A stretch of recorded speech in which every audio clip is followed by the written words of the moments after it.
Un petit rappel de certaines lois discrètes, une loi de probabilité discrète. Alors nous avons la loi de Bernoulli. Donc la variable aléatoire x, c'est une loi de Bernoulli de probabilité donc P si x vaut 1 ou 0, avec les probabilités respectives P i moins 1 moins P. D'accord? Donc là, vous avez donc si x, donc on a dit vaut 1, ça veut dire un succès ou échec. Donc, cette expérience tend vers un succès, donc on va lui donner, attribuer donc la valeur 1, x est égal à 1, ou x est un échec, x on va lui donner donc 0. L'espérance de cette loi Bernoulli donc est égale à P, la variance est égale à P fois 1 moins P. Donc l'écart type c'est la racine de tout ça. D'accord. Alors vous avez aussi donc la loi binomiale. Hein. La loi binomiale,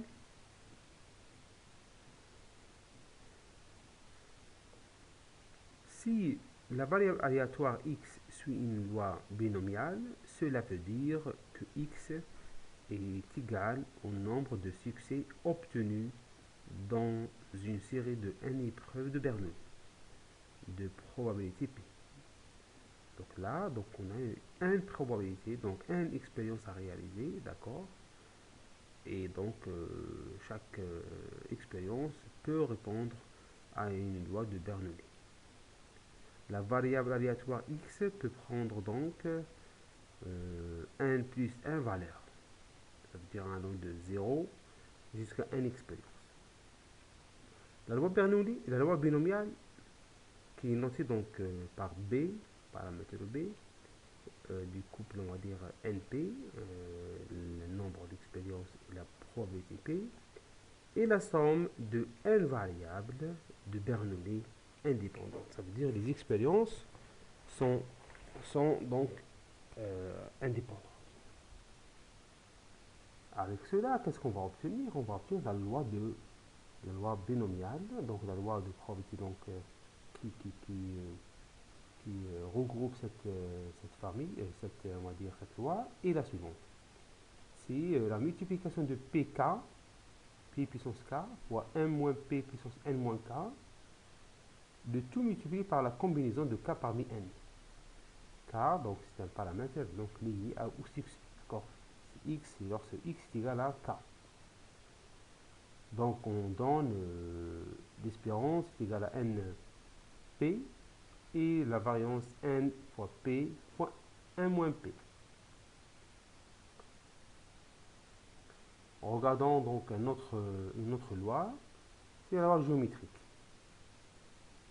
La loi géométrique, on dit que la variable aléatoire x suit une loi géométrique de probabilité donc p si x est égal au nombre de tirages à effectuer pour avoir un succès dans une série d'épreuves de Bernoulli de probabilité. D'accord? C'est-à-dire dans une série, on va obtenir un succès. Une série d'expériences. Hein. La variable aléatoire x peut donc prendre toutes les valeurs entières de 1 à n. Donc, la probabilité donc, de P donc, pour une seule expérience, c'est P. Vous avez une seule expérience, un seul succès. Donc là, on va donner pour x égale à 2. Donc vous avez deux expériences, l'une échec et l'autre succès. Vous avez n expérience, n-1, donc c'est échec, et la dernière, donc c'est P, succès. On peut vérifier facilement que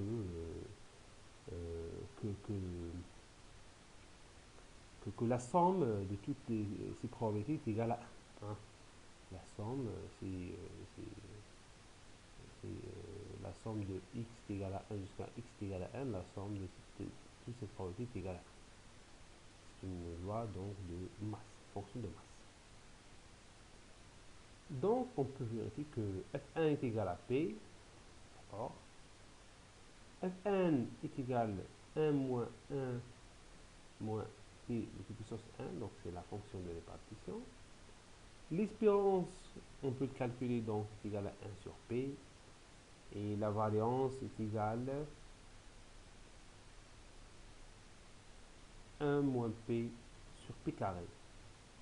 L'écart type est égal à c'est de 1 moins p sur p. Vous avez donc la loi la loi donc de probabilité hypergéométrique. C'est une loi donc de n expériences, des expériences sont dépendantes, hein, c'est différent de la loi binomiale qui sont indépendantes. Cette fois-ci ils sont dépendantes. Bien sûr ils ont là ça donc sa loi de probabilité que j'arrive pas donc d'insérer ici, mais vous pouvez le trouver facilement dans le cours. Vous avez aussi comme une loi donc discrète, la loi de Poisson. Donc c'est une variable aléatoire x suit une loi de Poisson de paramètres lambda. X a pour valeur les entiers naturels. Et la probabilité donc de la loi de Poisson est écrite comme suit, hein, exponentielle de moins lambda fois lambda puissance k sur k factoriel. Alors on retient directement donc les valeurs de l'espérance est égale lambda et la variance est égale lambda.